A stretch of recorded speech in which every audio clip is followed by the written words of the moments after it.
Sir से अभी आपके सामने आया है, वो कहता है ना दवाई आ रही है ना कोई सप्लाई हो रही है, सब लोग दुखी हैं, योजना चल रही है कागजों के अंदर।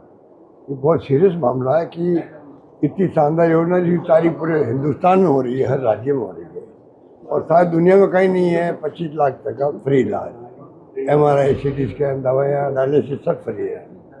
अब बताइए उसके बाद में ये स्थिति क्यों बन रही है? जहाँ जाते हैं लोग कहते हैं कि अस्पताल वाले पैसे मांगते हैं क्योंकि उनकी पेमेंट नहीं हो रहा सरकार से, इस कारण जनता वसूल कर रहे हैं। क्या तरीका बाबा, ये स्कीम आपकी बनी हुई है, स्क्रैप नहीं हुई है, दवाएं मिल नहीं रही है, ऑपरेशन हो नहीं रही, इसलिए वो पैसा मांगते हैं कि हमें पैसा गवर्नमेंट से आया नहीं है, उसमें पब्लिक का क्या दोष है? ये बहुत इंपॉर्टेंट पॉइंट है। एक और कल यमुना जल को लेकर एक बार फिर से CM साहब गए थे दिल्ली के अंदर, कोई मीटिंग हुई है, कह रहे हैं कि जो बाधाएं थी यमुना जल को लेकर वो अच्छी बात है ना, मैं तो स्वागत करता हूँ। मैंने कहा जो पानी लिया होगा 30 दिन, मैं मुख्यमंत्री निवास पे आके आपको माला पहनाऊंगा, ये मैंने क्या रखा है। यमुना का पानी जिस दिन आएगा नीम के थाने के अंदर, मैंने वही घोषणा करी थी कि भाई मुख्यमंत्री जी ये सपना अगर आप पूरा कर दो तो मैं मुख्यमंत्री निवास पे आके आपको माला पहनाऊंगा। ये मैंने वादा करेगा, आज ही मैं कायम हूँ। और मीटिंग कितनी कर ले दिल्ली में या चंडीगढ़ जा कर के, उससे नहीं, पानी आने से मतलब हमारा है बस। सर, प्रदेश अध्यक्ष जी ने कल ये कहा कि गहलोत साहब, कौन प्रदेश अध्यक्ष मदन जी राठौड़ ने ये कहा है भाजपा के, वो कह रहे हैं कि गहलोत साहब किस आरोप लगा रहे हैं जबकि उनके राज में बड़ा भ्रष्टाचार जबरदस्त हुआ है, क्या कहें? ये तो और भी कुछ बोले थे।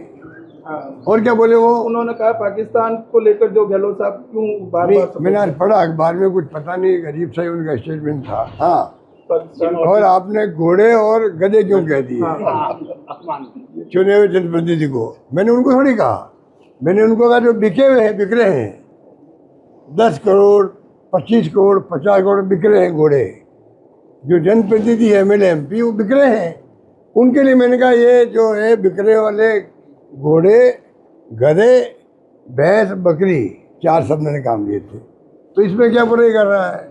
जनता चुनाव जीता के बेचती है और पैसे खा के वो बिक रहे हैं। वो बंगाल में भी, महाराष्ट्र में भी क्या हो रहा बताइए आप? 28 में से 20 MP चले गए, 80 में से 60 MLA चले गए और 8 में से 6 MP कल चले गए महाराष्ट्र में शिवसेना के। उनको मैं क्या कहूँ, पूछूँ उनको मैं जा करके? इसलिए मदन राठौड़ जी जो है वो प्रयास कर रहे हैं अपने सीनियर्स को खुश करने के लिए।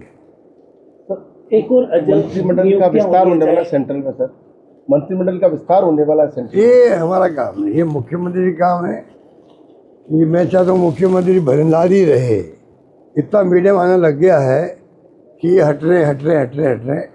मैं चाहूँगा भले आदमी है, व्यवहार कुशल है और सम्मान से बात करते हैं, ऐसे व्यक्ति को ही मुख्यमंत्री की पद शोभा देती है, ये हमें सूट करते हैं।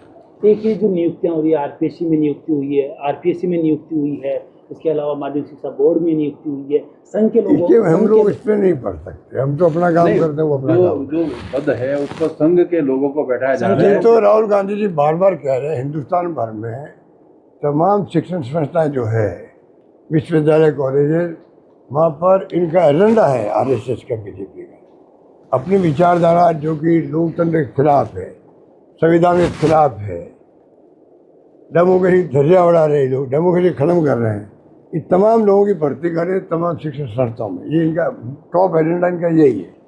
वो खतरनाक स्थिति है, तो सरकार उनकी है, गवर्नर उनके हैं, अपॉइंटमेंट वो करते हैं, ये हमारी मजबूरी है। तो बहुत ही नुकसान हो रहा है देश को, ये मैं कह सकता हूँ। Thank you sir.